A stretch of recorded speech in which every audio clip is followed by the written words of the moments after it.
Alright, this thing was starting to connect down to what we had called here the Vril Society, and that was from about the time of World War II Nazi Germany. Alright, but before we do that, it's interesting to note that there's a connection between the Nazis and this master Aryan race. Now, for those of you who are not familiar, Hitler was very occultic in nature in his philosophies, and of course where we get that twisted cross from, it comes from the Far East, and it comes from Eastern philosophy, and it literally meant good fortune or good luck, and that's why he adopted that symbol when he undertook his plan to supposedly cleanse the earth. If you follow the old legends and lore, it says that after Atlantis was destroyed, that the priests had fled Atlantis and had made it to land somewhere around Tibet, and that in Tibet they decided to go into the inner earth because of the mongrels, which would be those of mixed race, had overrun the earth. That ended up turning into the legend of Shambhala, which is an inner earth mythological place where supposedly it's like utopian in nature and there's a master race of white beings.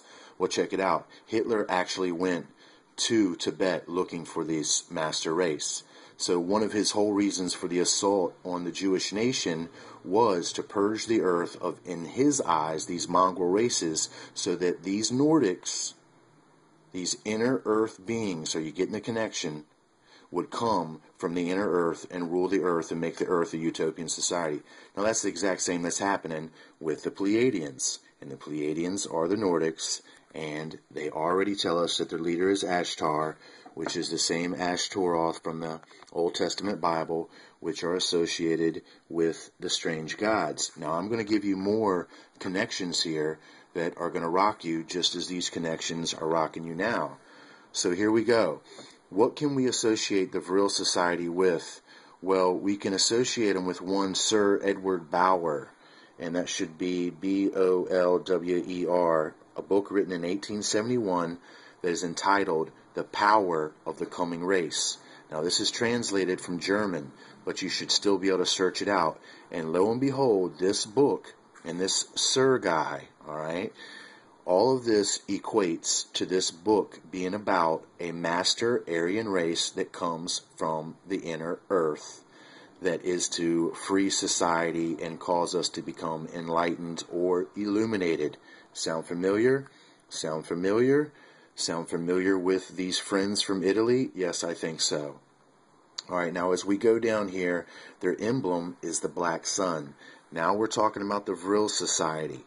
Alright, and the Vril Society are channeling messages from the Aldebaran solar system, which is just interesting because you know all of the occultic, stuff that you're familiar with from horror films and, myth and I guess and fable tales, is that they always have to channel these beings. Now, there was a reason why they were channeling them, because they could not literally show up in person, physical form at this time. So these beings have been telepathically channeled purposely. Remember the legend of a vampire. It says that a vampire cannot enter your home unless you invite him. And that's what that seance and that ritual is all about. When they set up those geometric symbols, they're setting up the portal. And then they're doing the chants and all these other things. They're setting the vibration. And it's basically an invitation, a direct invitation to make direct contact with these beings. You have to remember, we have free will. So there has been bonds and limits set within this physical world, but they can be surpassed with one's free will if you have the knowledge of how to do it. A lot of information here. Vril, what is Vril? Vril was supposed to be the energy that's permeating all things, kind of like the Force, and they worshipped this energy called the Vril. Now we're making connections from Adolf Hitler, World War II, the Vril Society, the Aryans, people coming out of the inner earth, and then now the second leader of the Ashtar Command, Vrilon.